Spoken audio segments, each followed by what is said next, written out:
प्रिय मित्रों, CMPC YouTube channel पर आपका स्वागत, अभिनंदन। तो लीजिए हम अब हमारे जो एक मोस्ट अवेटेड जो पार्ट है पेपर सॉल्यूशन, यानी आरपीएससी के जो पेपर्स हैं प्रीवियस ईयर्स के, उनको सोल्व करना है और किस तरीके के क्वेश्चन पूछे गए और उन क्वेश्चंस को अपन कितने कम टाइम में सोल्व कर सकते हैं, कौन सा क्वेश्चन कहाँ से पूछा है, ये सब कुछ मैं आपके सामने लेकर आया हूँ। और पूरा का पूरा पेपर जो है 2018 का आरपीएससी का मैथ्स का सेकंड ग्रेड का, उस पेपर को मैं आपके सामने आज सोल्व कर रहा हूँ। और इस पेपर को आप ठीक से देखें। मुझे विश्वास है कि अगर आपने इसको ठीक से देखा, समझा और नोट्स अगर बना लिए इस पेपर से, तो आपके आरपीएससी के अंदर जो आप एग्ज़ाम देने जा रहे हो, दिसंबर में आने वाला एग्ज़ाम है, आप उसके अंदर बहुत अच्छा कर पाओगे, मुझे पूरा विश्वास है। तो लीजिए हम स्टार्ट करते हैं आज आरपीएससी 2018 का मैथ्स का यानी गणित का सेकंड पेपर, यानी जो हमारा आरपीएससी का सेकंड पेपर है वो हम स्टार्ट करते हैं। हाँ, अगर आपको पेपर का जो ये कंटेंट है आज का अच्छा लगे तो आप इसको वीडियो को लाइक करें, आप चैनल को सब्सक्राइब करें, साथ ही टेलीग्राम चैनल को भी ज्वाइन करें जो CMPC के नाम से ही है। तो लीजिए हम स्टार्ट करते हैं। देखिए 2018 का जो ये इवनिंग टाइम का पेपर है और नॉन TSP 2018 का है। इसके अंदर क्योंकि दो तीन अलग अलग पेपर हुए, TSP, नॉन TSP और इवनिंग और मॉर्निंग, तो ये आपका नॉन TSP और इवनिंग टाइम का पेपर है। फर्स्ट क्वेश्चन है, देखिए सिरमुंडाती वाले पढ़े हैं। ये जो पहला क्वेश्चन दे रखा है, एक त्रिभुज की माध्यिकाएं BEAD तथा शीर्ष A0B, B00 तथा CA0, तो BE और AD एक दूसरे के लंबवत होगी यदि, तो इसके लिए इसने जो कंडीशन दे रखी है, इस क्वेश्चन को डिलीट कर दिया गया है क्योंकि इसके अंदर जो मिस्टेक्स हो गई है हल्की सी इसमें, तो इसलिए इसको हटा दिया है। तो दूसरा क्वेश्चन जो है वो आपके सामने है। यदि समीकरणों, देखिए यदि समीकरणों 2x + 3y + 5 = 0, x + ky + 5 = 0, kx - 12y - 14 = 0 का निकाय अगर संगत है तो k की वैल्यू फाइंड करनी है। यानी ये जो सिस्टम है इक्वेशन का वो कंसिस्टेंट है। तो इसके अंदर चार ऑप्शन आपके पास गिवन है। आपके पास इसको करना क्या है, दो इक्वेशन दे रखे हैं, आप इन दोनों को k के लिए सोल्व कर लें। ठीक है, मतलब x और y के लिए सोल्व कर लें तो k के फंक्शन बन जाएंगे और फिर आपको दोनों से k की वैल्यू निकाल के इक्वल कर लेनी है। देखिए ये आपका वो जो दूसरा क्वेश्चन है, पहला इक्वेशन आपका 2x + 3y + 5 0, दूसरा x + ky + 5 0 और तीसरा kx - 12y - 14 0। ये तीनों क्या है, कॉन्सिस्टेंट है। तो मैंने क्या किया, फर्स्ट और सेकंड से पहले मैंने x और y की वैल्यू निकाल ली, -6/k + 8, y = 5/3 - 2k, और फिर ये वैल्यू मैंने इसके अंदर पुट करी। तो इससे हमारे k में एक इक्वेशन आ गई 5k² - 13k - 102, तो k की वैल्यू -6 और 17/5। ये आपके पास में -6 और 17/5 दे रखा है। तो ये इस तरीके से, इसका और कोई ऑप्शन नहीं है, आपको इस तरीके से करना है। और भी मिल सकते हैं लेकिन ये भी कोई ज़्यादा बड़ा तरीका नहीं है, आप इजी वे में इसको भी कर सकते हो। तीसरा जो इक्वेशन दे रखा है, मतलब क्वेश्चन है, अवकल समीकरण 1 - x² dy/dx - xy = 1 के लिए समाकलन गुणांक क्या है। चार ऑप्शन दे रखे हैं आपके पास में। अगर इसको ध्यान से देखा जाए तो सीधा सा ये लीनियर इक्वेशन बन रहा है आपके सामने। तो इस लीनियर इक्वेशन के अंदर आप फटाफट इसमें 1 - x² को डिवाइड करते हैं। ठीक है, तो देखो dy/dx + py = q बन जाएगा, लीनियर।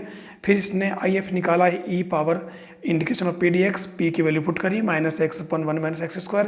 नीचे वाले को आप टीलेट करेंगे तो टीलेट कर दिए आपके ये √1 - x² आ जाएगा। और आपके ये जो ऑप्शन में दे रखा है आपके ये जो है थर्ड वाला ऑप्शन इसके अंदर करेक्ट है। फिर चलते हैं अपन फोर्थ वाला क्वेश्चन। देखिए फोर्थ वाला क्वेश्चन मैट्रिक्स का है। यदि a = 1 1 1, मतलब 2 × 2 की है, और a⁻100 की वैल्यू पूछिए। आपके पास चार ऑप्शन दे रखे हैं, देखिए, और चारों ऑप्शन बिल्कुल मिलते जुलते हैं। तो मैं आपको बताना चाहूँगा कि ये क्वेश्चन जो पूछा गया है, इस क्वेश्चन में ध्यान से अगर देखें तो 1 मतलब 2 × 2 ही है और सभी जगह 1 1 1 है, चारों प्लेस पर। ठीक है, आपको मैं बताना चाहूँगा पहले तो 1 1 1 1 2 इंटू 2 का है, ठीक है, और ये पावर 100 की वैल्यू पूछी है। मैं आपको ये जो आपके 12th की बुक है आप ध्यान से देखें और क्वेश्चन किस तरीके से कहाँ से लेता है ये आपके दूसरा क्वेश्चन देखिए आप। ए की वैल्यू दे रखी है, मैट्रिक्स दे रखी है 1 इंटू मतलब 1 1 1 यानी 3 इंटू 3 है। जब ऐसी कंडीशन बने तो आपको ए एन इक्वल टू ये याद रखनी 3 power n minus 1 3 power n minus 1 सबके ऊपर मतलब 3 3 3 है और n पावर n माइनस 1 कर रखा है, ठीक है। तो सेम आपको ऐसे ही इसके अंदर करना है। ध्यान से अगर देखो तो इसके अंदर n की जगह अपने कितना दे रखा है, ये 100। आप 100 वैल्यू पुट कर लें, ठीक है। तो यहाँ अगर आपने 100 वैल्यू पुट करी, ठीक है, तो उस केस में ये क्या बन जाएगा आपके, ये देखिए सेम यहाँ 1 1 1 था तो ये 2 इंटू 2 थी तो यहाँ 3 3 3 की जगह 2 2 2 कर दिया, ठीक है। अब इसमें से 2 पावर n माइनस 1 बाहर ले लिया और ये पूरा का पूरा a बच गया आपके, ठीक है। तो 2 पावर 100 माइनस 1 a और ये 2 पावर 99 a। तो सेम कंडीशन यहाँ पर भी बन रही है। ये एक बहुत ही इंपॉर्टेंट पार्ट है, इसलिए आपको इसको ठीक से समझ लेना है। ये तीनों ही क्वेश्चन बहुत इंपॉर्टेंट है, लेकिन मैं अभी केवल बात दूसरे की कर रहा हूँ। तो आपके ये इसमें ऑप्शन क्या हो जाएगा, इसके अंदर 2 पावर 99 a, दूसरा ऑप्शन इसके अंदर करेक्ट हो जाएगा। क्वेश्चन नंबर 5 है, किसी पिंड पर कार्यरत दो बल P और 2P एक दूसरे के साथ 120 डिग्री का कोण बनाते हैं तो उनका परिणामी बल P के साथ कितना कोण बनाएगा, ठीक है।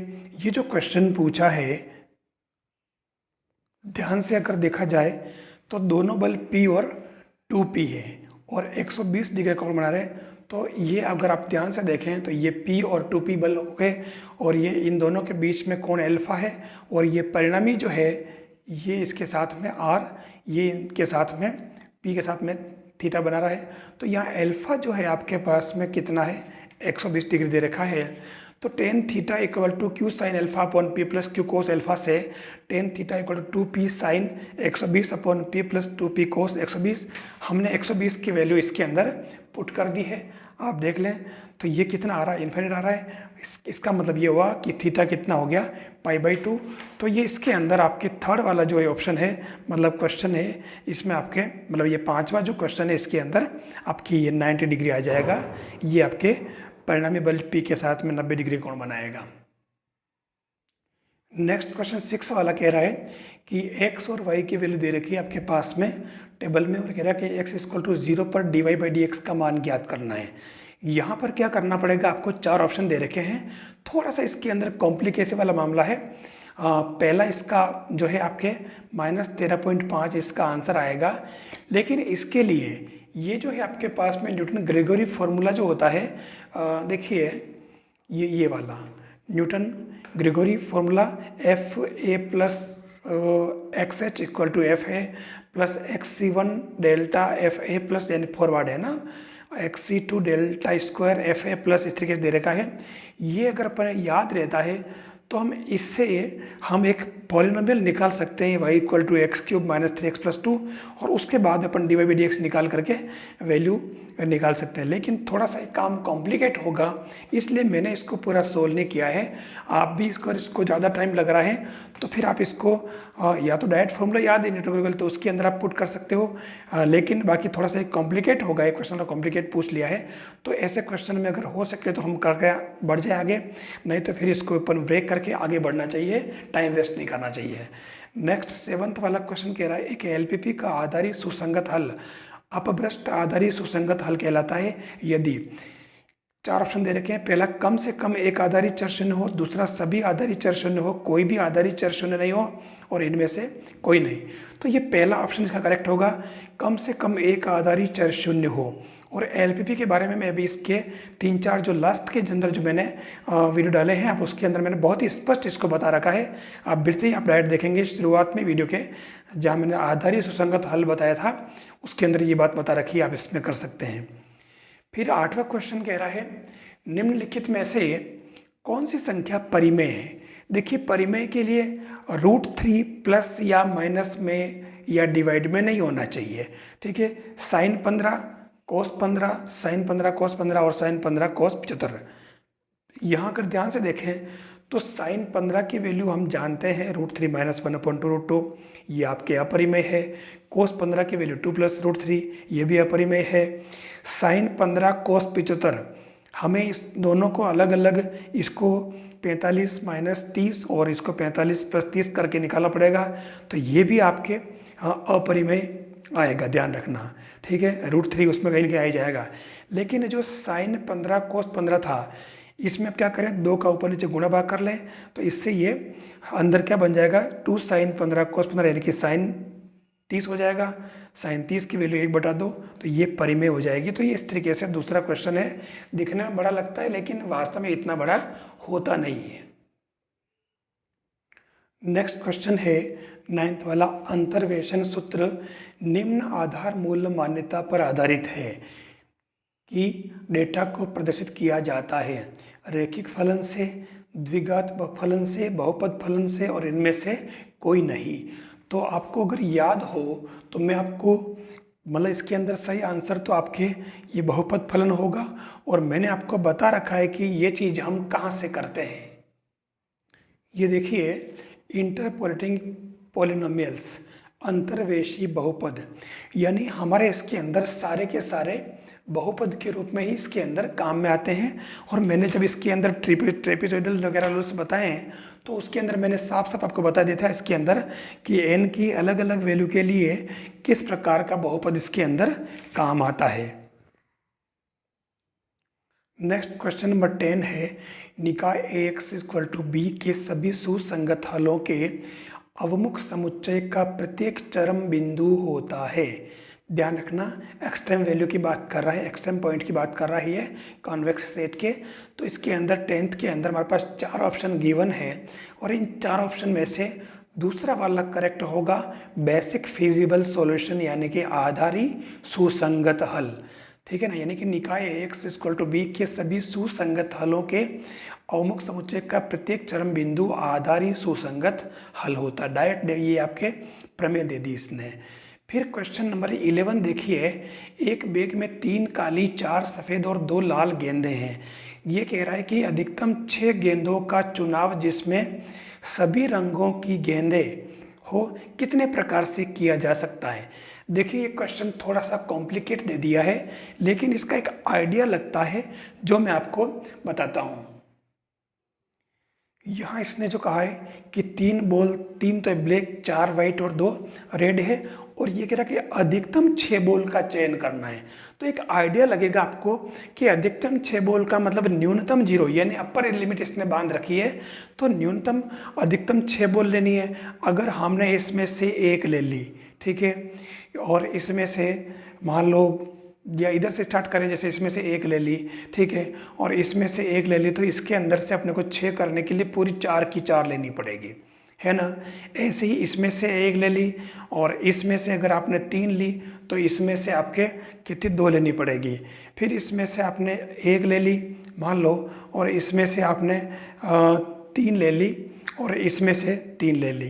तो मतलब इस तरीके से आपके 3 क्या है, ये इसमें से आपके 3 ली, इसमें से बढ़े तो इसके अंदर आपको 2 करनी पड़ेगी, कुल 6 हो रही है। तो कहने का मतलब यहाँ अधिकतम 6 की बात कर रहा है, ठीक है।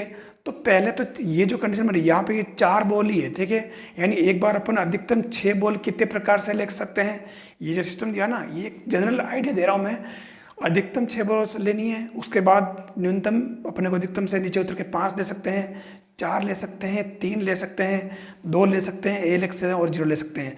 तो हमारे पास 1 2 3 4 5 6 और 7 कंडीशन बॉल बन रही है, और 7 और अधिकतम अपने को 6 का चुनाव करना है। तो ये 7 × 6 = 42, और ये 42 आपके पास आ रहा है, और ये फैक्टोरियल चार्ज इसके अंदर एक 4 कंडीशन बनेगी।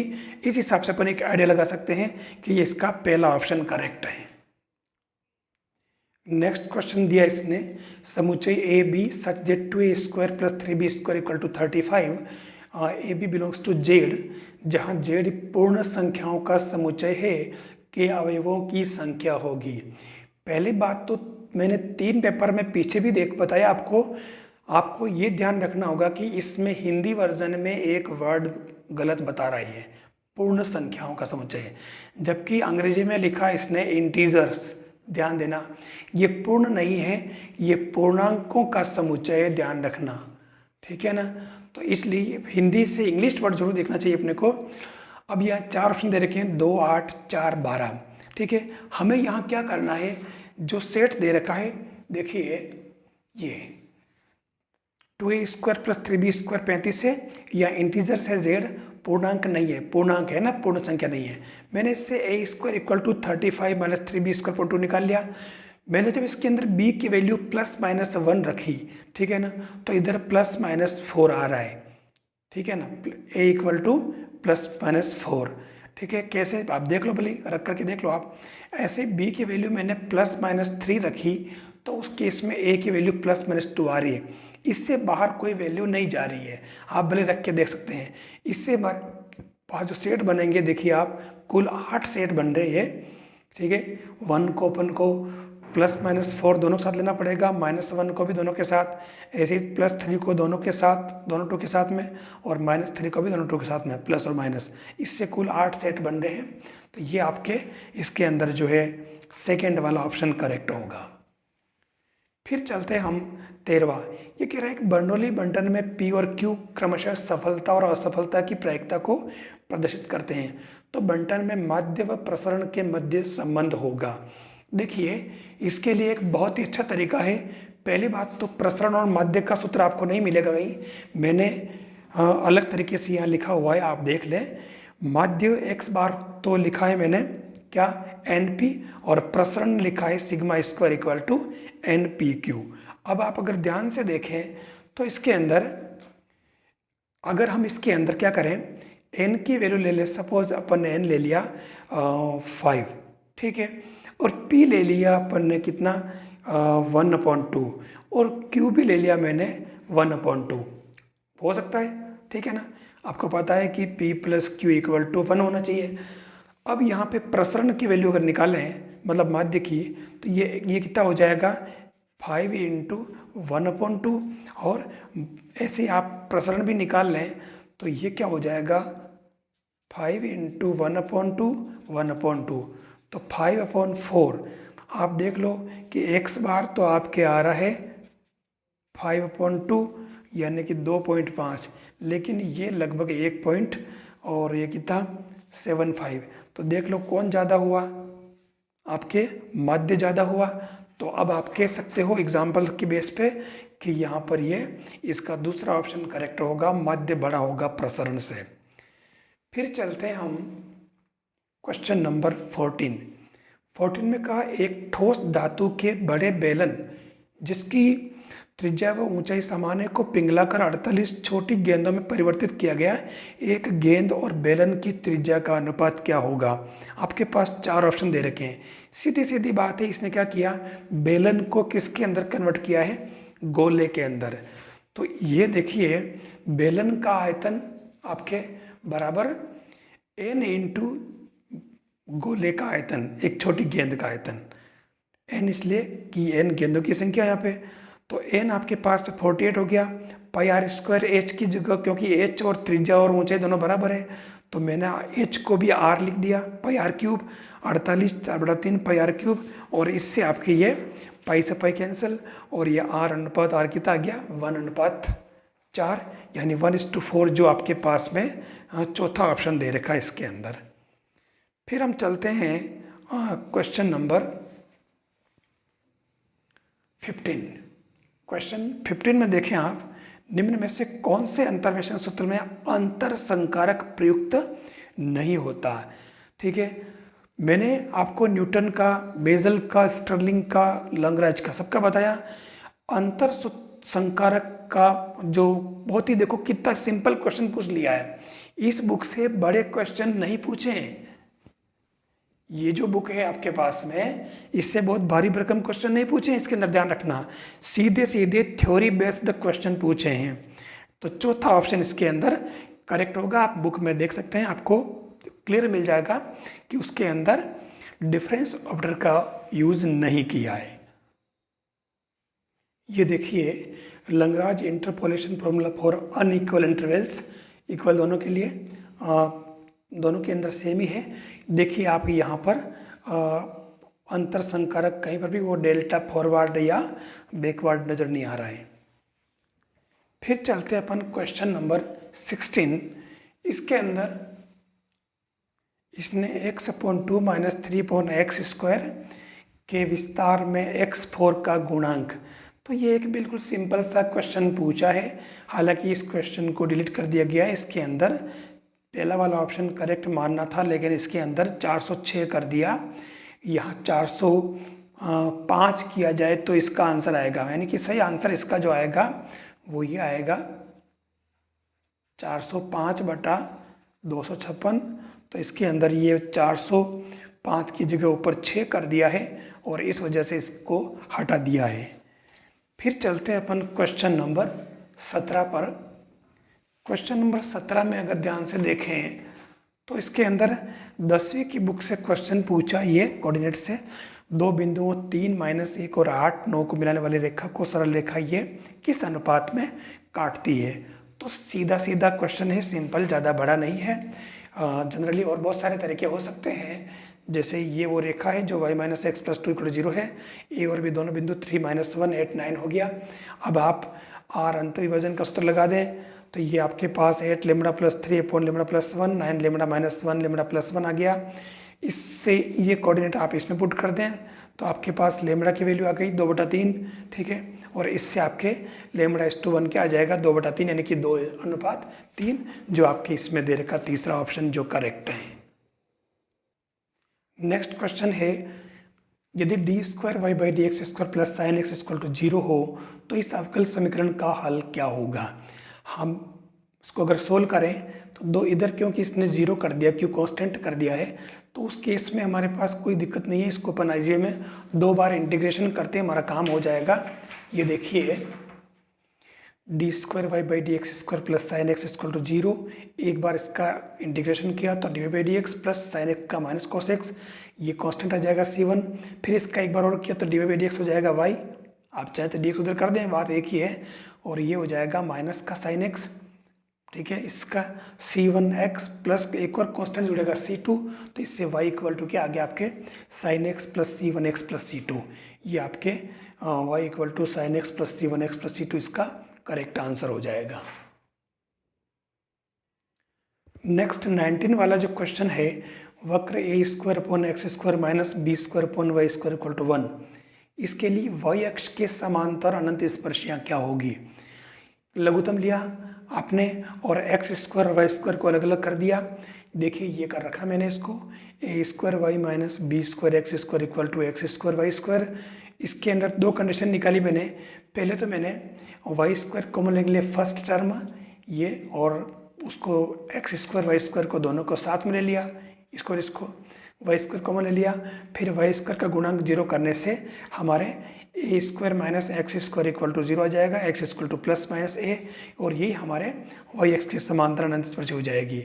अगर हम इसके बारे में इसको और इसको साथ में लें तो देखिए हमारे पास में पहले इसके अंदर कोई रियल एसिम्प्टोट नहीं आएगी इसके अंदर, क्योंकि ये प्लस में आ रहा है तो x = ± ही सही होगा। ये वाला जो है हमारे रियल एसिम्प्टोट इसके अंदर नहीं होगी।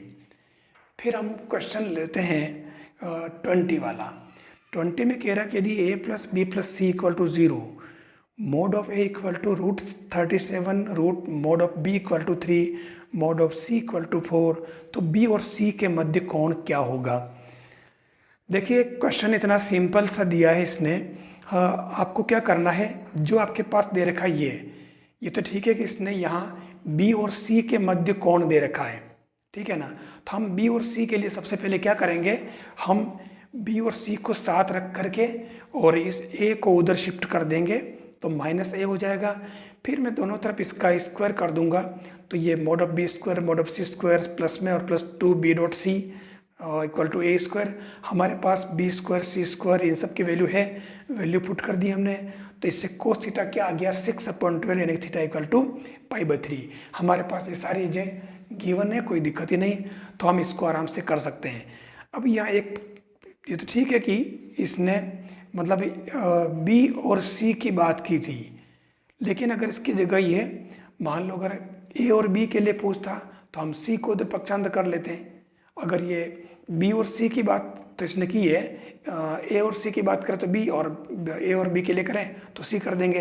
हमारे पास 3 ऑप्शन है, इन तीनों को अपन यूज़ कर सकते हैं, या इसने एक पूछा है तो हम किसी के बीच का कोण निकाल सकते हैं। प्रायिकता का 21वां जो क्वेश्चन पूछा है, गणित की एक समस्या 4 विद्यार्थियों ABCD को दी गई, जिनके इसको हल करने की प्रायिकताएं 1/2, 1/3, 1/4, 1/5 है। प्रश्न के हल होने की प्रायिकता क्या होगी? हमारे पास 4 ऑप्शन दे रखे हैं। अब देखिए क्वेश्चन यूँ दिख रहा है तो अपन जगह 4 दे दिए ABCD, लेकिन इसने हमारे लिए बहुत ही सुविधा कर दी है। वास्तव में ऐसी कंडीशन में प्रश्न के हल होने की जो प्रायिकता होती है वो 1 - PA बार, PB बार, PC बार, PD बार होती है। अब आपके पास में PA बार की बात करें तो 1/2 दे रखी है, तो 1/2 का 1/2 हो जाएगा, 1 माइनस करो।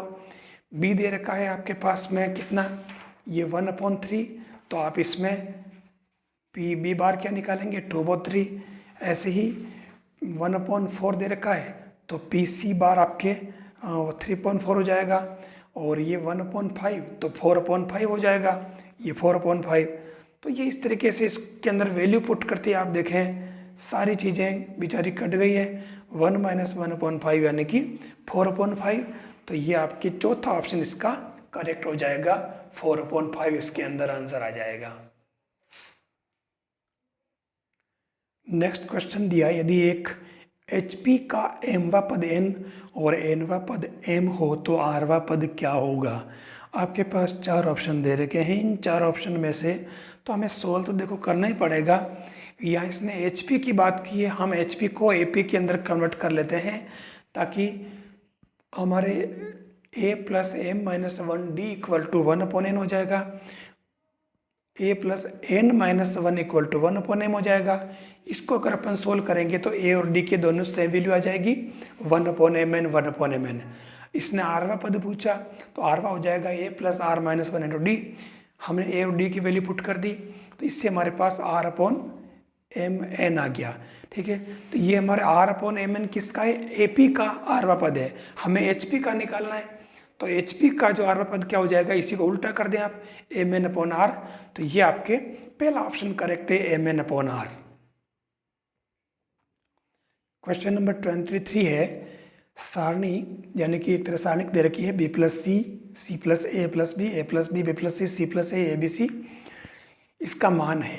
देखिए इस क्वेश्चन को स्टार कर दिया है, इसको हटा दिया है, रिमूव किया है। हालांकि मैंने इसको सोल्व करके देख लिया, इसके अंदर चौथा ऑप्शन है इसके अंदर, लेकिन डिलीट क्यों किया है, क्योंकि यहाँ आप ध्यान से अगर देखें तो ये इसके अंदर a³ + b³ + c³ - 3abc आना चाहिए, यहाँ a² कर दिया है, मतलब गलत छप गया है, a² क्यूब की जगह यहाँ आपके a³ होना चाहिए। तो ये आराम से हो जाएगा, और इसको भी अपन सोल्व कर सकते हैं। यहाँ से इसको आप ब्रेक कर दें, ठीक है ना, B + C है तो यहाँ से ब्रेक कर दें, और फिर ये इजी वे में सोल्व हो जाएगा। एक सारणी की पूरी बाहर निकल जाएगी आपके, और यहाँ सिंपल सी सारणी बन जाएगी, 2 सारणी, यानी इससे कितनी बनेगी, इससे यहाँ से ब्रेक करोगे फिर यहाँ से ब्रेक करोगे, इससे आपके 2 सारणी की वैल्यू 0 हो जाएगी, केवल एक सारणी बचेगी। और जिसको सिंपली हल करोगे तो आपके ये a³ + b³ + c³ - 3abc इसका आंसर आ जाएगा। फिर 24 वाला क्वेश्चन, अधिगम के लिए आकलन जिस दृष्टिकोण का प्रयोग करता है वह है, ये आपके पेडागोजी का, इसमें दूसरा ऑप्शन करेक्ट है, फॉर्मेटिव यानी कि रचनात्मक आकलन। फिर चलते हैं अपन 25वां क्वेश्चन, एक पिंड जो मूल बिंदु से प्रारंभ होकर x अक्ष के साथ इस प्रकार गति करता है कि बिंदु x0 पर इसके वेग को dx/dt = cos² πx से दिखाते हैं, तो पिंड निम्न बिंदु पर कभी नहीं पहुंचेगा। अब कभी नहीं पहुंचेगा मतलब क्या हुआ, मतलब वो अनंत समय पर पहुंचेगा। नहीं पहुंचने का मतलब t बराबर आपको इन्फिनिटी पर आपको निकालना है x की वैल्यू क्या होगी। तो हमने इसको क्या किया, पहले इसने ये देखिए 0 से मतलब ओरिजिन से p तक चल रहा है, हमने dx/dt का इंटीग्रेशन किया सेट करके, तो sec² πx dx = dt 1/10 πx = t + c। अब इसने जो प्रारंभिक कंडीशन 0 0 वाली है तो 0 0 पुट करा, c0 आ गया, तो t क्या आ गया 1/π, तो 10 πx, ठीक है। अब ये टी इन्फिनिटी कब आएगा, ये टी इन्फिनिटी कब आएगा, जब इसके अंदर एक्स इक्वल टू हाफ होगा, है ना। आप देखो 1/पाई 10 एक्स इक्वल टू हाफ करें तो 10 पाई/2 बनेगा, 1/2 करने से। तो 10 इन्फिनिटी वैल्यू कितनी होती है, मतलब पाई/2 की इन्फिनिटी। तो ये टी इक्वल टू इन्फिनिटी किस पे आ रहा है, एक्स इक्वल टू हाफ पर। तो ये कभी नहीं पहुंचेगा, मतलब अनंत समय में पहुंच जाएगा, मतलब पहुंचेगा ही नहीं। नेक्स्ट क्वेश्चन है, यदि z equal to X plus iota Y, तो एक त्रिभुज जिसके 3 शीर्ष दे रखे बिंदु z, आयोटा z और z प्लस आयोटा z, इसका क्षेत्रफल क्या होगा। तो इसके अंदर सही ऑप्शन है 2 इंटू मोड ऑफ z का स्क्वायर, या 2 इंटू क्या, ये सेकंड वाला 1/2 हाफ z मोड का स्क्वायर आएगा। अब ये कैसे हुआ आप देखें, ये इसने जो सोल्व किया है, ट्राइंगल दे रखा है, ए का शीर्ष है जेड, शीर्ष बी है आयोटा जेड और शीर्ष सी है जेड प्लस आयोटा जेड, यानी कि A equal to Z plus X plus iota Y, तो एक्स वाई हो जाएगा, बी आपके आयोटा जेड यानी माइनस वाई एक्स हो जाएगा, और C Z plus iota Z, तो ये X minus Y X plus Y हो जाएगा। तो एरिया हाफ ये आपका एक्स वाई 1 और फिर minus Y X 1, X minus Y X plus Y 1। तो इसको अगर आप सोल्व करेंगे तो mod of Z bar square equal to ये आ जाएगा X square plus Y square, और ये हाफ मोड ऑफ जेड का स्क्वायर, ये आपके आंसर आ जाएगा इसके अंदर। ठीक है। अब अगर आप देखना चाहें कि ये क्वेश्चन कैसे और कहाँ से पूछा है, तो मैं आपको बताना चाहूँगा। देखिए क्वेश्चन ये जो दे रखा है example 14, show that the area of the triangle n on the organed diagram formed by the complex numbers z iota z, z plus iota z is half mod of z का square, ये दे रखा है आपके पास में। तो ये बिल्कुल direct question पूछा गया है, कोई बहुत बड़ा क्वेश्चन नहीं है, आप आराम से इसको भी सोल्व कर सकेंगे। क्वेश्चन नंबर 27 कह रहा है, एक कमेटी के 15 सदस्य एक वृत्ताकार मेज के चारों तरफ कितनी तरह से बैठ सकते हैं, जबकि अध्यक्ष और एक तरफ सचिव, जबकि अध्यक्ष के एक तरफ सचिव और दूसरी तरफ डिप्टी सचिव बैठा है। ठीक है। अब इसके अंदर ऑप्शन दे रखे हैं, इसके अंदर सही जो आंसर है वो आपका तीसरा हो जाएगा 2 इंटू फैक्टोरियल 12। अब ये हुआ कैसे, आपको अगर पता हो तो कुल 15 व्यक्ति है, और 15 व्यक्ति में से 2% को अध्यक्ष और मतलब वो अपने सचिव और डिप्टी सचिव को दोनों को हम बाहर निकाल लेते हैं, तो कितना बचा, 13 बचे। अब 13 लोग, आपको मालूम हो कि अगर n व्यक्तियों को अगर किसी गोल मेज के चारों तरफ बिठाना है तो उसको अपन फैक्टोरियल n-1 प्रकार से बिठा सकते हैं। आपको पता होगा ये, क्योंकि उसमें से किसी एक व्यक्ति को पहले बिठाना पड़ेगा और उसके बेस पे बाकी लोग को बिठाएंगे। तो एक को तो अपन बिठा दिया, तो इसमें से एक कम कर दिया। ठीक है। तो सेम ऐसे ही हमने 2 तो पहले ही फिक्स कर दिए, अध्यक्ष के दोनों तरफ सचिव और डिप्टी सचिव। अब 13 बचे, 13 में से हम एक जने को, इन 13 में से एक जने को ये फिक्स कर दिया कहीं पर भी, तो बाकी बचे उनको अपन फैक्टोरियल 13-1 यानी कि 12। तो ये क्या हो जाएगा, हमें इसके अंदर अध्यक्ष और सचिव 2 जने को अलग से सेट करना है, तो ये 2 इंटू फैक्टोरियल 12 इसका आंसर आ जाएगा। बिल्कुल ही सिंपल है। क्वेश्चन नंबर 28 कह रहा है, limit x tends to 0 a power x minus B power x upon e power x minus 1 का मान क्या होगा। 4 ऑप्शन है, 4 ऑप्शन में से एक करेक्ट है, और कौन सा करेक्ट है देखिए। जब लिमिट वाला को, ये तो बिल्कुल सिंपल पूछ लिया इसने, जब लिमिट वाले क्वेश्चन आए और डायरेक्ट इसका अगर डिफरेंशिएशन हो रहा है तो अपने कुछ नहीं करना, आप ऊपर का भी अवकलन नीचे का भी अवकलन किया और लिमिट पुट करी, तो ये देखिए आपके पास में log a अपॉन b आ जाएगा। ऊपर का अवकलन नीचे का अवकलन मतलब डी एल हॉस्पिटल रूल जिंदाबाद। ठीक है। बस ये इस तरीके से इसको भी कर सकते हैं। नेक्स्ट क्वेश्चन है, यदि 10x equal to B upon A, तो root A plus B upon A minus B plus root A minus B upon A plus B की वैल्यू क्या होगी। मैंने इसको क्या किया, इसमें देखिए सबसे पहले a इक्वल टू 2 पुट कर दिया और b इक्वल टू 1 ले लिया, a2 और b1। उस केस में हमारे मैंने इसकी वैल्यू निकाल दी फटाफट, तो ये 4/√3 आ रही। फिर 10x इक्वल टू क्या हो जाएगा 1/2। ठीक है। तो ये ट्राइंगल के अंदर आपको मालूम है कि ये लंब बटा आधार, तो 2 और 1 हो जाएगा, तो ये इससे 2 दूनी 4 और 1 5, तो ये रूट 5 बन जाएगा। अब अपने को इसके अंदर जो पूछा है वो उसके अंदर, तो इसके अंदर हमें कुछ नहीं करना है, साइन एक्स और कोस एक्स की वैल्यू पुट कर लेनी है तुरंत। तो हमें एक एक की, जैसे मान लो 2 sin x upon root 2 sin 2x है, तो sin 2x को आप 2 sin x कोसेस कर दें और उनकी जगह आप इस ट्राइंगल से वैल्यू पुट कर दें। मैंने यही किया इसके अंदर। तो ये दूसरा जो ऑप्शन है आपके पास में 2 cos x upon root 2 cos 2x। तो cos 2x को मैंने क्या कर दिया, 2 cos स्क्वायर x -1 और फिर cos x की वैल्यू इसके अंदर पुट कर दी। cos x की वैल्यू पुट करते हमारे इसके अंदर 4/√3 आ रहा है, ठीक है। तो ये आपके दूसरा वाला ऑप्शन है जो करेक्ट हो जाएगा। फिर क्वेश्चन नंबर 30 की बात करें, समीकरणों के निकाय k + 1x + 8y = 4k और k x + k + 3y = 3k - 1 के अनंत हल होने के लिए k के मानों की संख्या कितनी होगी। ध्यान देना, यहाँ क्या किया है, हमने इसको अनंत हल होने के लिए कंपेयर कर लिया, ठीक है। कैसे, देखिए k + 1/k = 8/k + 3 और इसको मैंने हल किया। तो हल करने से इसके अंदर क्या आ जाएगा, यहाँ क्या हो रहा है, देखिए इसको अगर सोल्व करें तो इसके लिए हमारे पास में k की वैल्यू आएगी 3 और 1, ठीक है। दोनों ही प्लस की आ गई, लेकिन यहाँ जो कह रहा है मेरे पास k की वैल्यू 3 भी आया और 1 भी आया, यानी यहाँ पर गड़बड़ क्या हुई है। खास बात यह है कि वैल्यू तो 2 आ रही है, तो हम इसके अंदर क्या करते हैं, फट से 3 की तीसरा ऑप्शन कर लेते हैं कि इसमें 2 आ रहा है, तो ये 1 और 2 वैल्यू हो रही।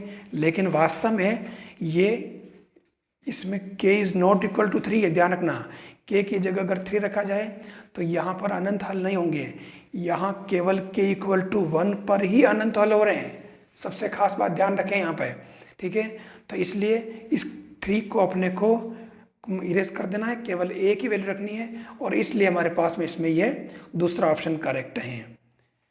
फिर 31वां क्वेश्चन है, मेरे हिसाब से 31वें क्वेश्चन में कोई दिक्कत आपको आएगी नहीं। इसके अंदर आपके पहला ऑप्शन करेक्ट है, आप a क्रॉस b और a क्रॉस b निकाल लें, दोनों में से जो भी कॉमन हो वो अलग ले लें, ये आंसर है। फिर चलते हैं अपन 32।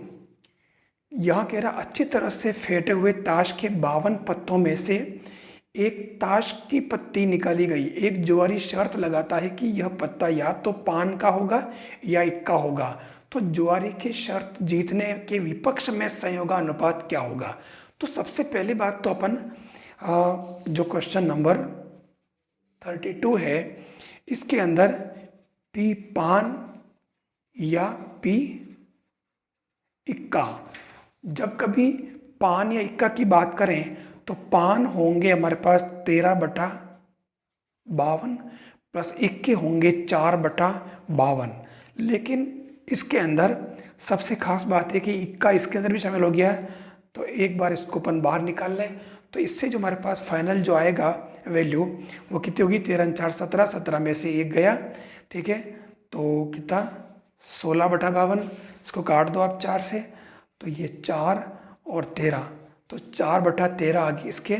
इक्का या पान का मतलब पत्ता या तो पान का होगा या इक्का होगा, तो ये हमारे पास में एक तरह से इक्का होने की या पान का होने की जो प्रायिकता है वो PA 4/13 हो गई।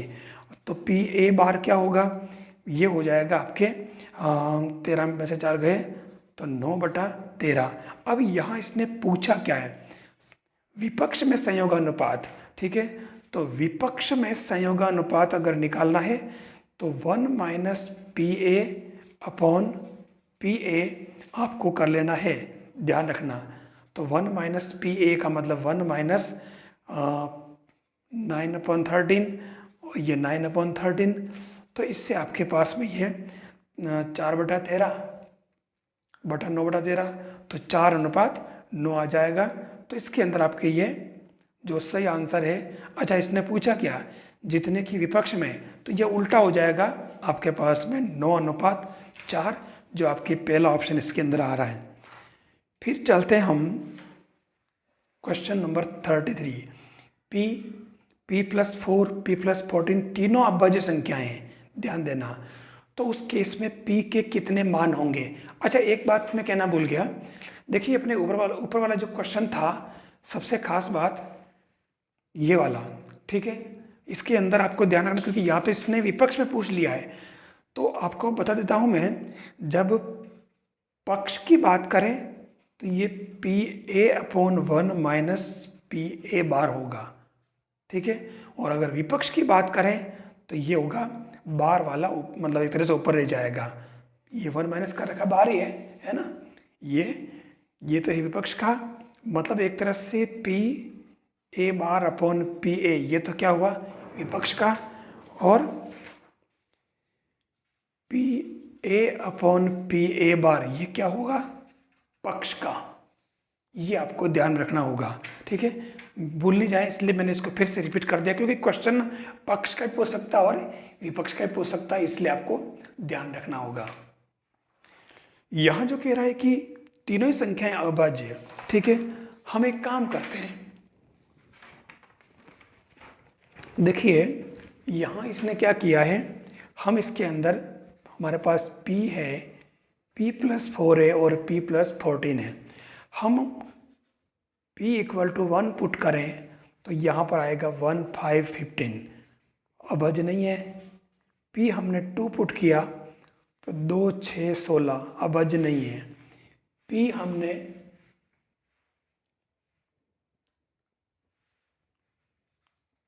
3 पुट किया तो ये 3 7 और 17, देखिए ये अभाज्य है।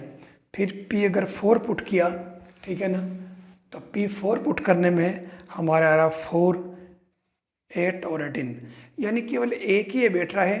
तो हम और आगे भी चल सकते, लेकिन एक आइडिया लग जाता है कि ये p = 3 पर हमारे तीनों अभाज्य आ रही है। तो ये आप देख लो p = 3 है, तो ये तीसरा वाला जिसके अंदर मतलब ऑप्शन इसका पहला सही है, केवल एक ही है। ध्यान रख कितने मान है, तो केवल ये p का केवल एक ही मान है, p = आपके, तो इससे आप इसमें p = 3 पर आप केवल अभाज्य संख्या प्राप्त कर रहे हो।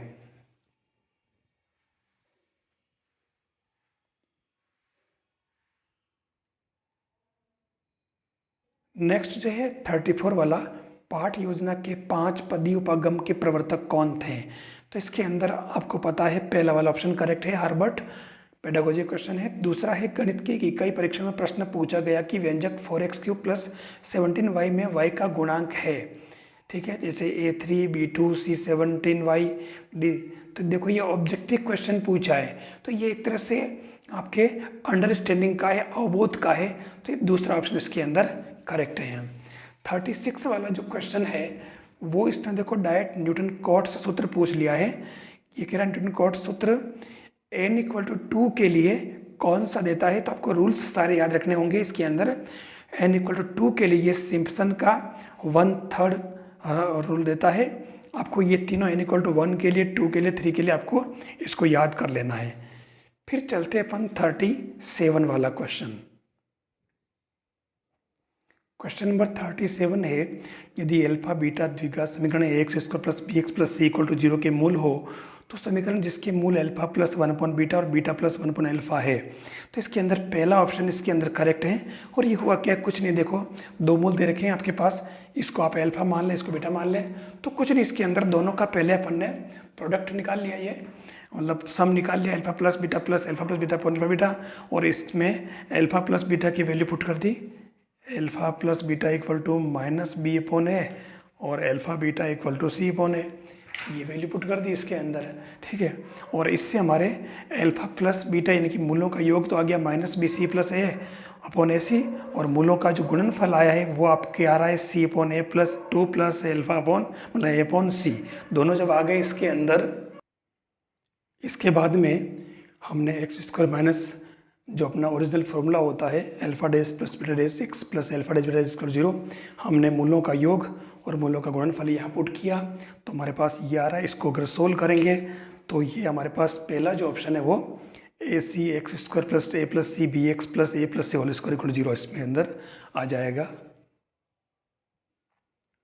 क्वेश्चन नंबर 38 जो है आपके सामने, a minus b whole power n n greater and equal than 5 के द्विपद विस्तार में पांचवें और छठे पदों का योग शून्य है, तो a अपॉन बी का मान ज्ञात करना है। ठीक है, आपके पास में इसमें जो है दूसरा वाला ऑप्शन करेक्ट है, n माइनस 4/5। कैसे हुआ? साफ साफ कहा है कि पांचवा और छठा दोनों पद निकाल लेना है TR+1 वाले फॉर्मूले से। तो इसमें देखिए ये TR+1 वाला लगाए फॉर्मूला, तो T4+1 equal to minus T5+1 दोनों के वैल्यू पुट की है और इसको देखो सोल्व किया तो a upon b equal to factorial n upon factorial 5 factorial n minus 5 और फैक्टोरियल 4 है factorial n minus 4 upon factorial n। इससे आपके n माइनस 4/5 आ रहा है जो आपके दूसरा वाला ऑप्शन में है, तो ये करेक्ट है। 39 वाला कह रहा है कि कौन सा रिक्त समुच्चय, मेरे हिसाब से इसमें कहीं कोई दिक्कत नहीं आ जाएगी, आप आराम से करोगे। पहला वाला ऑप्शन इसके अंदर करेक्ट है क्योंकि x का मान 1 से कम है और x अगर n लेना है तो x का मान 1 से कम n x belongs to n के लिए नहीं हो सकता, तो पहला वाला ऑप्शन करेक्ट है। 40वां क्वेश्चन कह रहा है साइन थीटा इक्वल टू 4/5 और थीटा तीसरे चतुर्थांश में है, तो कोस थीटा बाई 2 की वैल्यू क्या होगी? Sine theta equal to minus 4/5 दे रखा है। हम जानते हैं कि cos theta equal to 2 cos square theta by 2 -1 होता है। इससे 2 cos square theta by 2 equal to 1 plus cosec निकाल लेना। फिर इसके अंदर कोस थीटा की वैल्यू आप यहाँ पुट कर लें और यहाँ साइन दे रखा आपके पास 4/5, तो आपको मालूम है कि 3 हो जाएगा आधार, और उस केस में आप ये वैल्यू यहाँ पुट की और इससे आपके कोस थीटा बाई 2 की वैल्यू आ जाएगी। ध्यान ये रखना है कि थीटा जो है वो थर्ड क्वाड्रेंट की बात कर रहा है, ये ध्यान रखना, लिखा इसने थीटा तीसरे चतुर्थांश में थर्ड क्वाड्रेंट में, तो ध्यान रखना थर्ड जो है वो टेन का घर है, तो जो भी आएगा वो आंसर माइनस में आएगा। तो यहाँ पर ये दूसरा ऑप्शन करेक्ट है, इसके अंदर -1/√5 ध्यान रखें। फिर 41 वाला क्वेश्चन जो कह रहा है वो कह रहा है कि संख्या log 7/2 है पूर्णांक परिमेय अपरिमेय या अभाज्य। तो ध्यान रखना होगा, देखो आपको अगर आपको ध्यान हो तो ये log बेस 2 7 को अपन लिख सकते हैं log 7 अपॉन log 2 बेस आप कुछ भी भले आधार 10 ले लें, है ना। तो ये ये आपको पता ही है कि इसको log 7/log 2 कर सकते हैं, भले आधार ई रखो भले 10 रखो। तो ये आपको मालूम है कि log 7 और log 2 के मान जो आएंगे वो एक अपरिमेय के रूप में आएंगे, ठीक है। तो इसके अंदर आपके डिवाइड करने पर भी वो अपरिमेय आएगा, तो तीसरा ऑप्शन इसके अंदर करेक्ट है। फिर चलते हैं हम क्वेश्चन नंबर 42 क्वेश्चन को अगर आप ध्यान से देखें तो दे रखा है x mod 3, मतलब x इक्वल नहीं है, ध्यान रखना, x3 mod 7 p belongs to z के समुच्चय का दिया जाता है। देखिए अगर आपको पता हो तो 42 में एक सिस्टम होता है a b mod n, इसका मतलब होता है कि a minus B upon n equal to integer, मतलब विभाजित है, पूरा भाग चला जाएगा, यानी कि a minus b divisor of n, मतलब ये इसका भाग चला जाएगा। तो इसका सिस्टम ये होता है कि हम इसको जो लिखेंगे क्या लिख देंगे कि ये x -3/7 इक्वल टू p जो इसने दे रखा है। तो x इक्वल टू देखो आप 7p + 3p belongs to z, तो ये आपके देखिए आंसर आ रहा है, थर्ड वाला ऑप्शन इसके अंदर करेक्ट है, 7p + 3p belongs to z।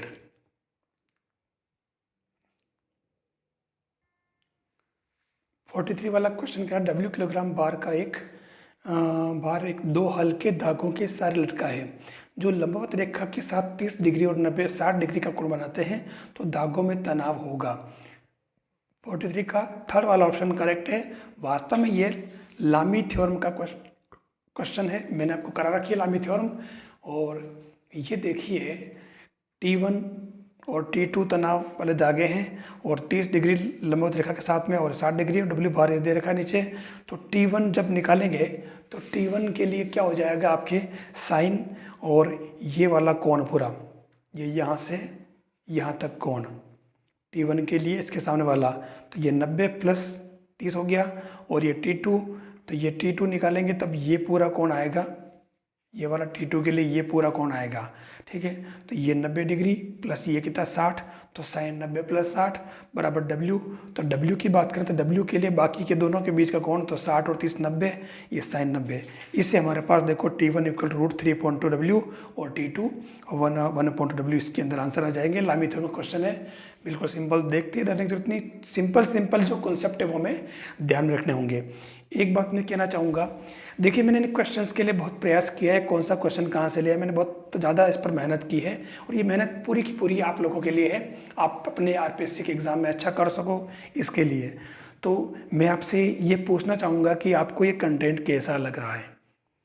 अगर आपको अच्छा लग रहा है तो आप निश्चित रूप से कमेंट बॉक्स में कमेंट जरूर करें, ठीक है। और अपनी कोई अगर बात हो तो वो भी आप रखें, डिस्कशन ग्रुप दे रखा है CMPC नाम का, आप टेलीग्राम चैनल, आप उसके अंदर भी अपनी बात रख सकते हैं, ठीक है। और आप चैनल को ज़रूर आप सब्सक्राइब करें। ये जो वीडियो बना रहा हूँ मैं, कंटेंट अगर आपको अच्छा लगे तो आप इसको लाइक ज़रूर कर लें, ठीक है, और अपने साथियों को भी शेयर करें, ठीक है, सभी का भला हो जाए इसके अंदर, ठीक है। तो हम आगे बढ़ते हैं, अब चलते हैं अपन क्वेश्चन नंबर 44 पर।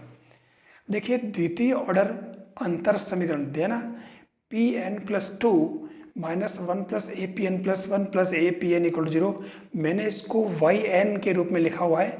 तो अंतर समीकरण का क्वेश्चन मैंने आपको अच्छे से करा रखा है, आपको आता होगा, लेकिन इसके अंदर जो ऑप्शन है एक भी नहीं है, सारे ऑप्शन इसमें अंदर रॉन्ग हो गए हैं। लेकिन आप अगर चाहें तो मैं इसको करा देता हूं, क्योंकि ये क्वेश्चन ऐसा क्वेश्चन आपके एक आता है।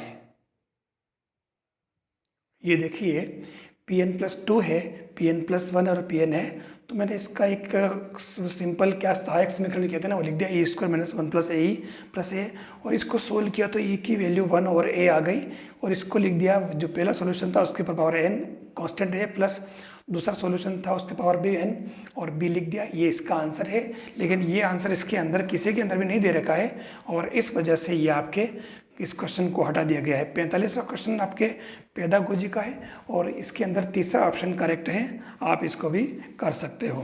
फिर क्वेश्चन 46 की बात करें हम, तो 46 के अंदर 2x - 3 < x + 5 मोड में दे रखा है, तो ये वैल्यूज़ क्या होगी।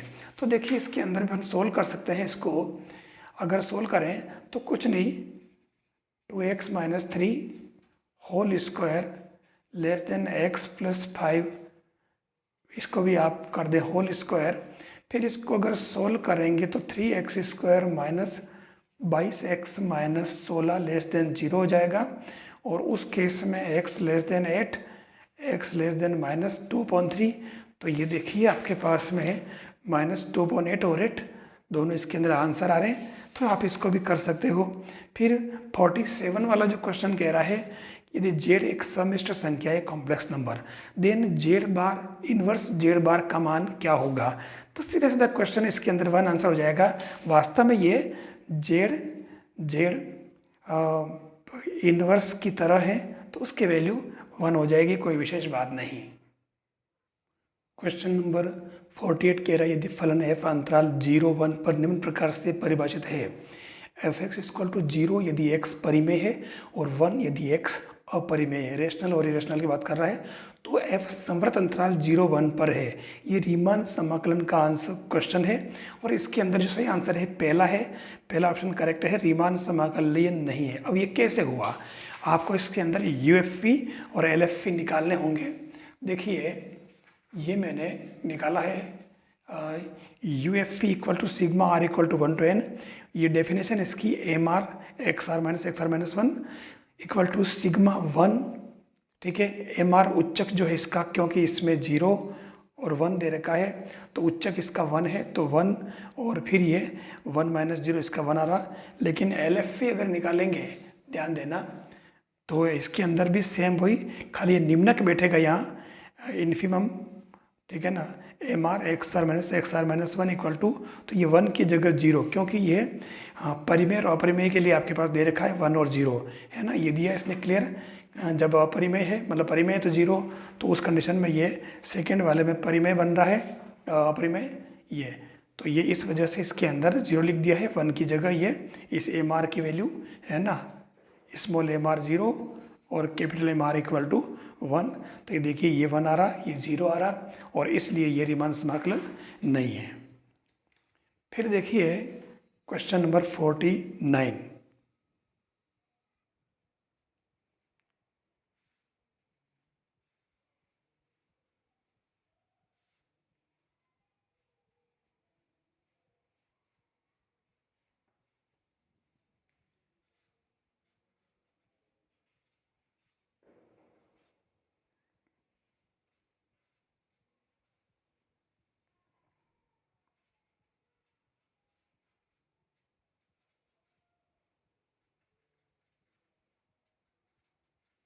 देखिए ये दे रखा आपके पास में ABCD एक समांतर चतुर्भुज है, ठीक है।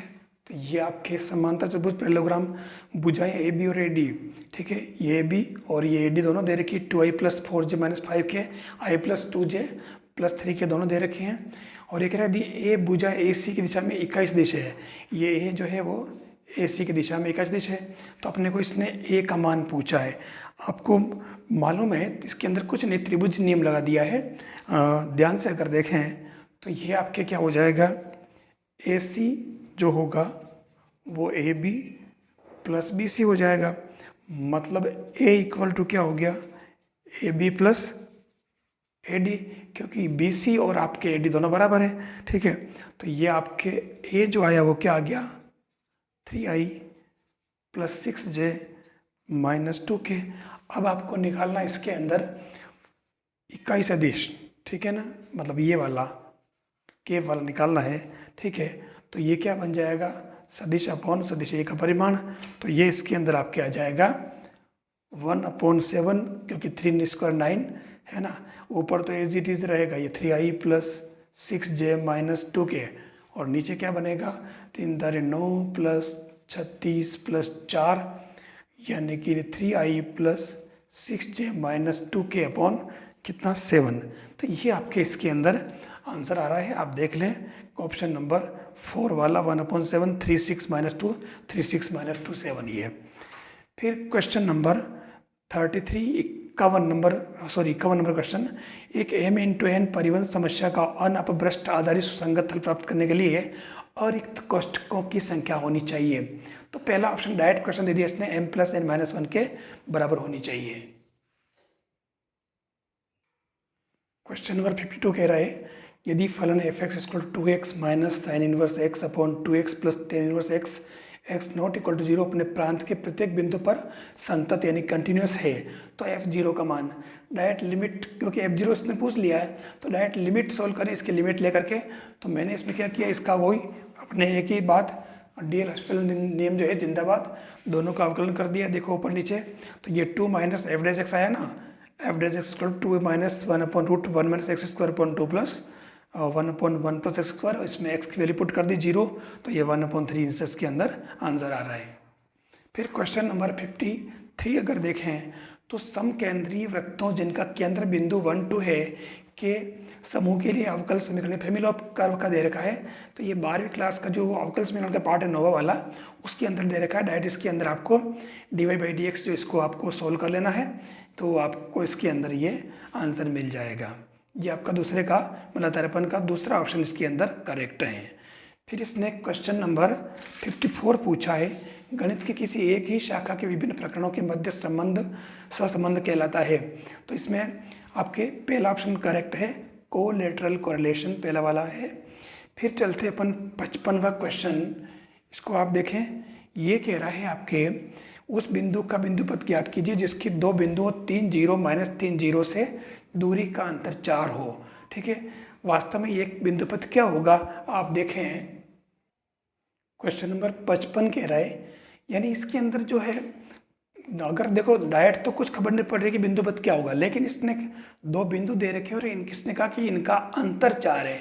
अगर आपको याद हो, हमने कोऑर्डिनेट के अंदर SP + S' P = 2 है और SP - S' P = 2 है। ये तो था अपने इलिप्स के लिए दीर्घवृत्त, और ये नीचे वाला था अपने अति परवलय हाइपरबोला के लिए था। ठीक है, तो यहाँ इसने दूरियों का अंतर जो है वो 2a, तो अंतर अपने अति परवलय में होता है। तो उस केस में जब यहाँ बिंदु दे रखे हैं तो ये AE 0 और -AE 0 हैं, तो क्लियर हो गया हमारे पास कि AE 3 हो गया। ठीक है, और 2a हमारे पास में 4 हो जाएगा। दोनों के बीच की दूरी जो है ना, यहाँ पे ध्यान देना, ये दे रखा है, दोनों बीच दूरी 2a, ये 4 हो गया। तो ये 2 इससे a स्क्वायर आ गया, इससे b स्क्वायर आ जाएगा अति परवलय के लिए। और ये हमने इस अति परवलय के अंदर फॉर्मूले में a स्क्वायर b स्क्वायर की वैल्यू पुट कर दी है। तो इन आंकड़ों से अपन जो फाइनल इक्वेशन निकालेंगे वो क्या बनेगा, x स्क्वायर बटा 4 माइनस वाई स्क्वायर बटा 5 बराबर 1। तो सही आंसर आपके इसके अंदर पहला हो जाएगा x square point 4 minus y square point 5 equal to 1। अच्छा, अभी तक आप देख रहे हैं कोई भी क्वेश्चन इसने बहुत लंबा चौड़ा डेरिवेशन वाला नहीं पूछा है। आप देखिए अभी तक जो सोल्व करके बताया मैंने, लगभग सारे के सारे क्वेश्चन बिल्कुल सिंपल लेवल के ही थे, तो आप इनको आराम से कर सकते हैं। फिर क्वेश्चन नंबर 56 वाला जो है, देखिए ये थोड़ा सा कॉम्प्लिकेट दे दिया है इसके अंदर इसने। वैसे इसका सही आंसर है तीसरा वाला 2e, लेकिन थोड़ा सा ये लंबा जा रहा, तो इसको मैंने पूरा सोल्व नहीं किया है। फिर क्वेश्चन नंबर 57 जो है वो कह रहा है कि ये क्वेश्चन है ए और बी आपके पास जो है ये, तो यहाँ इसने पूछा क्या, देखो मोड ऑफ ए दे रखा -1, मोड ऑफ बी दे रखा 3, तो मोड ऑफ 3ab का मान पूछा है। कितना इजी है, और ये 12वीं क्लास की जो मैट्रिक्स का क्वेश्चन है, अगर आपने ये थ्योरी पढ़ी हो कि KNAB equal to KN mod of a mod of b हो जाता है। ठीक है, अपने यहाँ पर 3 × 3 है, तो यहाँ पे आपको दोनों की जगह केवल -3 लिख देंगे। ठीक है, और ये आपके n की जगह आपके क्या है 3,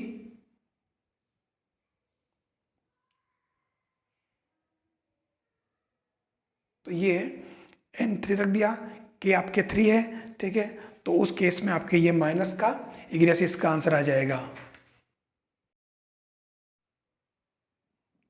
क्वेश्चन नंबर 58, देखिए ये वाला जो है पेडागोजी का है, गणित के उपयोगितावादी दृष्टिकोण के अनुसार निम्नलिखित में से कौन सा कथन सही नहीं है। ठीक है, तो इसके अंदर आपके चौथा ऑप्शन करेक्ट है। गणितीय प्रश्न कैसे हल करें या सीखने की बजाय ज़्यादा महत्वपूर्ण है कि अंतर्निहित सिद्धांतों को सीखा जाए।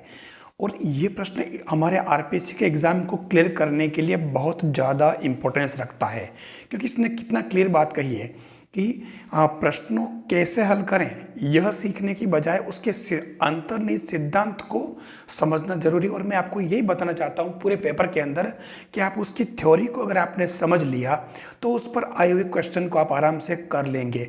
और मैंने हर कंटेंट में इसी पर फोकस किया है कि उसका कंटेंट का जो मेन अंतर्निहित सिद्धांत क्या है। ठीक है, तो ये अब क्वेश्चन नंबर 59 की बात करें। जैसे क्वेश्चन नंबर 59 कह रहा है कि लिस्ट फर्स्ट और लिस्ट सेकेंड में से मिलन करके सही उत्तर चुनना है। यहाँ आपके पास ABCD लिस्ट फर्स्ट के अंदर 4 कैटेगरी दे रखी है। ये कह रहा है कि अगर एक वर्ग आव्यूह जिसके लिए a square equal to a, एक वर्ग आव्यूह जिसके लिए am इक्वल टू 0, एक वर्ग आव्यूह जिसके लिए a square equal to i, और एक वर्ग आव्यूह जिसके लिए at इक्वल टू है। देखिए इसके लिए आपको थोड़ा सा इंग्लिश वर्ड यूज़ करना चाहिए। सारी की सारी स्क्वायर मैट्रिक्स है। ठीक है, तो a square equal to a, am equal to 0, a square equal to और at इक्वल टू है। इन सभी के अंदर आपको क्या ध्यान रखना है, यहाँ 4 तरह की मैट्रिक्स दी है, नीलपोटेंट मैट्रिक्स, इनवॉल्यूटरी और सिमेट्रिक और आइडेम्पोटेंट। ठीक है, 4 मैट्रिक्स, आपको चारों के बारे में पता होना जरूरी है। तो मैं आपको बताना चाहूँगा कि नीलपोटेंट मैट्रिक्स का मतलब होता है am इक्वल टू 0, और इसके अंदर am -1 नॉट इक्वल टू 0 होना चाहिए। इसके एग्जाम्पल है a equal to 1 0 0 1, b equal to 1 0 0 1। इन सभी के अंदर अगर आप इसके ऊपर आप m कोई पावर पुट करेंगे, ठीक है, तो इसके अंदर 0 आ जाएगा। खाली am -1 जो है वो 0 नहीं होगा। फिर इन्वोल्यूटरी की बात करें तो a square equal to i होना चाहिए। सिमेट्रिक मैट्रिक्स की बात करें तो at इक्वल टू a होना चाहिए, और आइडेम्पोटेंट के लिए a square equal to a है ना, वर्ग मैट्रिक्स। तो ये 4 कंडीशन आपको पता होनी चाहिए। ये आपके ध्यान रखना, ये अलग से भी इसका क्वेश्चन बन सकता है, तो हमें इसका ध्यान रखना होगा। तो इससे हमारा ये जो चौथा ऑप्शन इसका करेक्ट है, ध्यान रखना इसके अंदर ये चौथा ऑप्शन। ठीक है ना। फिर हम चलते हैं क्वेश्चन नंबर 60 कह रहा है एक वर्ग मैट्रिक्स ए इस प्रकार है कि a t equal to i equal to a t a, तो मोड ऑफ ए की वैल्यू क्या होगी। देखिए ये जो फर्स्ट ईयर के अंदर जो मैट्रिक्स चलती है वास्तव में ये जो प्रॉपर्टी है आपके ऑर्थोगोनल मैट्रिक्स की प्रॉपर्टी है, ये आपको ध्यान रखना होगा। जिसके अंदर 4 ऑप्शन जो दे रखे हैं तो हमेशा इसकी मोड ऑफ ए की वैल्यू ±1 होनी चाहिए। दूसरा ऑप्शन इसके अंदर करेक्ट है, ये आपको हमेशा याद रखना होगा। ये देखिए ऑर्थोगोनल मैट्रिक्स के लिए a t equal to i equal to a t है, तो mod of a equal to ±1। ये एक डायरेक्ट अपने लंब कोणीय मैट्रिक्स के लिए अपने को याद रखना होगा। फिर हम चलते हैं नेक्स्ट क्वेश्चन। दी हुई रैखिक प्रोग्रामन समस्या LPP अधिकतम z equal to -0.1 x1 plus 0.5 x2 और इसका रेस्ट्रिक्शन जो है वो यानी प्रतिबंध जिस पर कहते हैं 2x1 plus 5x2 less and equal than 80, x1 plus x2 less and equal than 20 और x1 x2 greater than equal then 0।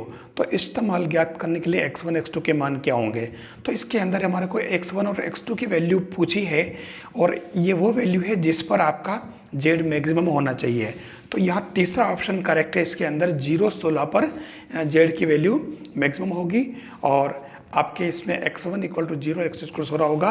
कोई विशेष बात नहीं, आप दोनों इक्वेशन को सोल्व कर लें, ठीक है। तो इसके लिए हमारे पास में एक पॉइंट आएगा इनका इंटरसेक्टिंग पॉइंट और दूसरा इसके इन दोनों के अंदर x1 0 करके x2 वैल्यू और x2 0 करके x1 की वैल्यू निकाल लें, तो हमारे पास 0.16 वाली जो कंडीशन है इस पर हमारे z मैक्सिमम हो जाएगा।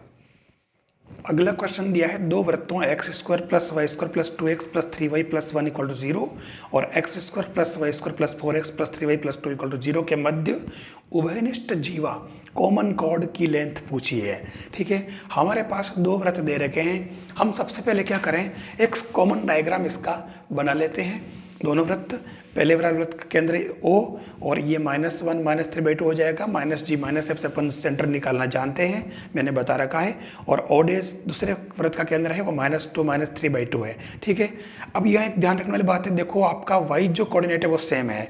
हम इसके अंदर PQ जीवा की लंबाई पूछी है, तो हम क्या करें इसके अंदर इस जीवा की कॉमन कॉर्ड की जो है वो इक्वेशन निकाल लें। और वो कैसे निकालेंगे, हम इसमें ये देखिए S1 minus S2 equal to यानी C1 माइनस C2 0 करके और हम कॉमन कॉर्ड की वैल्यू निकाल लेते हैं। तो 2x प्लस 0y प्लस 1 0 और इससे हमारे इस पर इस केंद्र से इस जीवा पर लंब की लंबाई निकाल लेते हैं, ठीक है।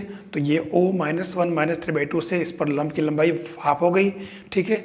तो आपके पास में ये तो होगी त्रिज्या OP जो हमने निकाल रखी, ये 3/2 और ये इसकी लेंथ जो है हमने निकाल ली 1/2 आ गई। तो पाइथागोरस प्रमेय लगा करके आप ये PR निकाल लें, तो PR square equal to OP square minus OR square, तो इससे 2 आ जाएगा। तो PR इक्वल टू √2 यानी कि PR √2 आ गई आपके ये वाली, ठीक है। तो डबल हो जाएगी 2√2, तो इसके अंदर आपके ये सही आंसर इसका दूसरा वाला हो जाएगा 2√2, ठीक है। फिर क्वेश्चन नंबर 63 क्वेश्चन कह रहा है कि जो उच्चिष्ट निम्निष्ठ का है, कोई विशेष बात नहीं है। तो इसके अंदर आप एक बार f' निकाल लें, फिर डबल' निकाल लें। ये f' निकाला और 0 किया, x की वैल्यू हमारे पास 3 आ गई, 1 - 1 हाफ। फिर हमने f" निकाला, फिर f" को अपन ने 1 पर निकाला, पॉजिटिव कैंसल, "-1 पर निकाला, पॉजिटिव, ये भी कैंसल। और f" इक्वल टू हाफ पर निकाला तो नेगेटिव, यानी x इक्वल टू हाफ पर इसकी वैल्यू जो मैक्सिमम होगी। और ये इसने पूछा कि उच्चिष्ट मान होगा किस वैल्यू पर, तो ये तीसरा ऑप्शन इसके अंदर करेक्ट होगा। फिर क्वेश्चन नंबर 64 देखिए, ये क्वेश्चन डायरेक्ट 10th की बुक का पूछा है, 10वीं क्लास की बुक का। मूल समान होने के लिए आप फटाफट क्या करें, इसके अंदर b² minus 4ac equal to 0 कर दें। b² इक्वल टू 4ac, ये किया, इसको सोल्व किया तो ये a minus 2b plus c whole square आ जाएगा और इससे आपके 2b equal to a plus c आ जाएगा, ठीक है। आप देख लो कि ये b equal to a plus c आ रहा है, तो इसने यही पूछा कि इसके मूल जो है abc वो AP में होंगे, ठीक है। पहला ऑप्शन इसका करेक्ट है। क्वेश्चन 66 जो है वो आपके पेडागोजी का है और इसके अंदर ऑप्शन 3 करेक्ट है, रटने पर बल देने वाला नहीं होना चाहिए कोई भी शिक्षक। फिर 67 वाला जो क्वेश्चन ये कह रहा है कि यदि NCR equal to NCR minus 1 और NPR equal to NPR plus 1 तो n का मान क्या होगा। देखिए कितना ईजी इसने क्वेश्चन पूछ लिया है, ठीक है। तो आपको क्या करना है इसके अंदर, आप चाहें तो दोनों का इक्वेशन निकाल लें, हमारे पास बहुत सारे मेथड है। तो देखिए सबसे पहले तो आप इसके अंदर जो इसने कंडीशन दी है NCR की, आप इसको ऐसा करें, पहले इसके अंदर लगा लें फॉर्मूला NCR का, ठीक है, और दूसरी बार NPR वाला फॉर्मूला लगा लें, दोनों से आप इक्वेशन निकाल लें। तो ये NCR equal to NCR minus 1 से अपन ने निकाल लिया n minus r equal to 1 आ जाएगा, और दूसरा जो NPR equal to NPR plus 1 से r equal to n minus r plus 1 आ जाएगा। अगर इन दोनों को अपन सोल्व करेंगे तो हमारे पास r की वैल्यू 2 और n इक्वल टू 3 आ रहा, ये हमारा आंसर करेक्ट होगा।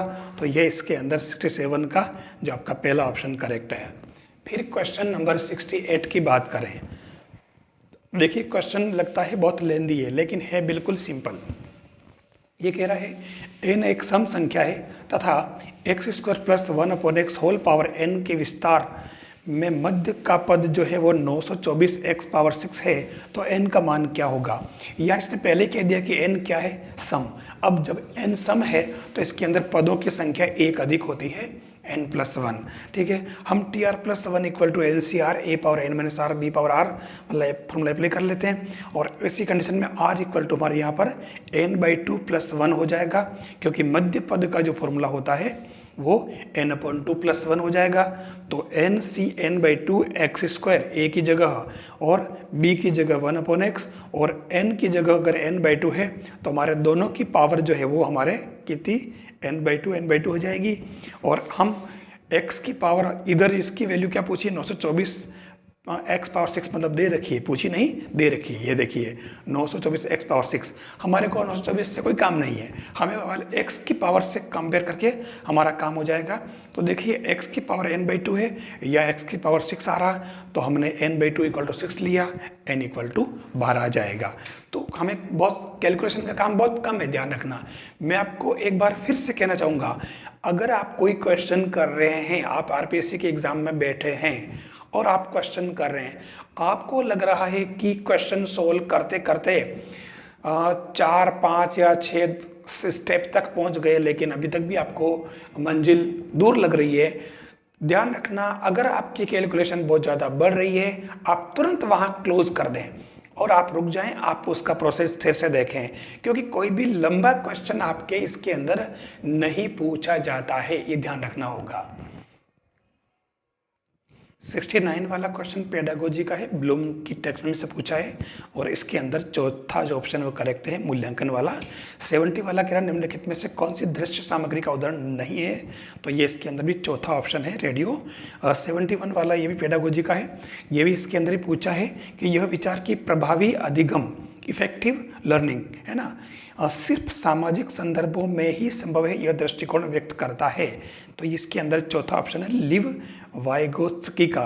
ध्यान रखना, सामाजिक संदर्भ जो है, पूरा सामाजिक अधिगम का सिद्धांत जो है लिव वाइगोत्स्की का है। मैंने वाइगोत्स्की सिद्धांत को अच्छी तरह से आपको पूरे एक लेक्चर दे रखा है, आप उसके अंदर देख सकते हैं। क्वेश्चन नंबर 72, 8 अमेरिकी और 5 भारतीयों में से 6 सदस्यों की समिति कितने प्रकार से बनाई जा सकती है, जबकि इसमें कम से कम 3 भारतीय हो। देखिए वैसे इसका ऑप्शन जो है सही आंसर है आपका दूसरा है 708, लेकिन इसमें इसने क्या कहा, कम से कम। हमारे पास 2 कंडीशन बनती है, कम से कम और अधिक से अधिक है, यानी लोअर लिमिट इसने ब्रेक कर दी है। तो कम से कम 3 भारतीय रखते हुए हमारे पास कुल भारतीय कितने हैं, 5 है। तो भारतीय 3 हो सकते हैं, 4 हो सकते हैं और 5 हो सकते हैं, यानी कि 3 कंडीशन बनेगी हमारे पास, ध्यान रखना। तो ये देखिए हमने इसके अंदर 5 भारतीय में से 3 भारतीय लिए, तो उस कंडीशन में 8 अमेरिकी में से 3 लेने पड़ेंगे, प्लस अब की बार भारतीय 4 लेंगे तो उस कंडीशन में अमेरिकी 2 लेने पड़ेंगे, और भारतीय 5 लेंगे तब अमेरिकी केवल 1 लेंगे। ये 3 कंडीशन आपके बनेगी, और अब इनको अगर आप सोल्व करेंगे तो आपके 708 आंसर आ जाएंगे इसके अंदर। फिर क्वेश्चन नंबर 73, ये कह रहा है कि एक नियमित n भुजाओं वाले बहुभुज का केंद्र बिंदु z इक्वल टू 0 पर है। इसके एक शीर्ष z1 का मान ज्ञात है। यदि z2 z1 के आसन्न शीर्ष हो तो z2 का मान क्या होगा? इसमें आपके पहला ऑप्शन करेक्ट है, z1 cos 2 upon n plus minus iota sign 2/n। आपको मैं बताना चाहूँगा, आपको इसके अंदर ये कॉम्प्लेक्स एनालिसिस का है। आपको ये जब z इसका, इसने जो कहा ना सेंटर कि z इक्वल टू 0 इसका केंद्र है बहुभुज का और n भुजाएं हैं, ध्यान देना। अब n का मान कुछ भी हो सकता है, त्रिभुज, चतुर्भुज, पंचभुज, षटभुज, कुछ हो सकता है। तो आपको n की जगह आपको 3, 4, 5 जो भी कहे आप बहुभुज, आपको वैल्यू का ध्यान रखना है, ठीक है। या इसने n भुज वाला क्वेश्चन पूछा है, n भुजाओं वाला, तो आपको ध्यान रखना है z2 equal to z1 e power 2 pi iota n, ठीक है ना, जहाँ z इक्वल टू 0 इसका क्या है? केंद्र, ठीक है। तो उस केस में z2 equal to z1 equal to e power 2 pi iota n, तो z2 इक्वल टू z1 और e power 2 pi iota n को अपन लिखेंगे cos 2 पाई upon n plus minus iota sine 2 pi n। ये आपके कॉम्प्लेक्स एनालिसिस से पूछा है। ये देखिए 34 वाला question, find the vertices of a regular polygon of n sides if its center is located at z equal to 0 and one of its vertices z1 is known। Clear दे दिया है। और इसके अंदर इसका जो सॉल्यूशन है, क्लियर आपको ध्यान रखना है। ये देखिए, जब z इसका z इक्वल टू 0 इसका सेंटर हो तो ये देखिए z2 equal to z1 e power 2 pi iota upon n, या इसका सॉल्यूशन होगा, ठीक है। तो ये आपको याद रखना होगा, इंपॉर्टेंट पार्ट है इसका। क्वेश्चन नंबर 74, यदि वक्र y equal to a root x plus b x बिंदु 1, 2 से गुजरता है तथा वक्र रेखा x इक्वल टू 4 और x अक्ष से घिरा हुआ क्षेत्रफल 8 वर्ग इकाई है, ठीक है।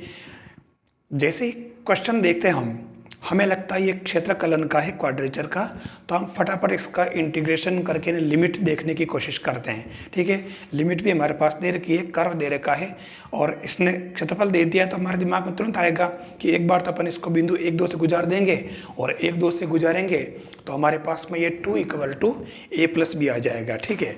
अब एक इक्वेशन आ गया। अब हम क्या करते हैं, हमारे दिमाग में क्या आता है कि हम दूसरी बार इंटीग्रेशन करेंगे इसका और एरिया 8 रख देंगे, इससे एक इक्वेशन और आ जाएगी और इससे हम ए और बी की वैल्यू निकाल लेंगे। लेकिन थोड़ा सा हमें दिमाग लगाना पड़ेगा, हमें ऑप्शन को ज़रूर पढ़ना चाहिए। जैसे ही हमने बिंदु 1, 2 को इसमें पुट किया, क्योंकि गुजरता है, तो ये इसके अंदर पुट कर दिया, तो 2 equal to a plus B आ रहा, मतलब a और b का जो योग है वो कितना आना चाहिए? 2, ठीक है। आगे हल करने से पहले हमें इनके ऑप्शन जरूर देखने चाहिए ताकि हमारा टाइम वेस्ट नहीं हो, ठीक है। आप देखो कि 4 ऑप्शन में से किसी के अंदर भी, मतलब 4, केवल एक ही ऑप्शन ऐसा है, a इक्वल टू 3 और b इक्वल टू -1, पहला वाला। देखो इसने देर भी नहीं की, पहला ऑप्शन दे दिया। केवल पहला ऑप्शन ऐसा है जिसमें a plus b equal to 2 आ रहा है। बाकी किसी की भी ऑप्शन के अंदर देखो आप, इसमें देखो दूसरे वाले में a प्लस बी 4 आ रहा है, तीसरे वाले में a plus b equal to -2 आ रहा है, चौथे वाले में a plus b equal to -4 आ रहा है। तो देखिए आपको इंटीग्रेशन करने की ज़रूरत नहीं पड़ी है, डायरेक्ट पहली लाइन से हमारा काम हो गया है, ठीक है। तो ये पहला वाला ऑप्शन करेक्ट होगा। क्वेश्चन को ठीक से पढ़ लें ताकि इससे आपके ये जो पूरा आगे आप सोल्व करने में आपका टाइम वेस्ट नहीं हो जाए, ठीक है। केवल a प्लस बी के इक्वेशन से हमारा आंसर इसके अंदर आ गया है।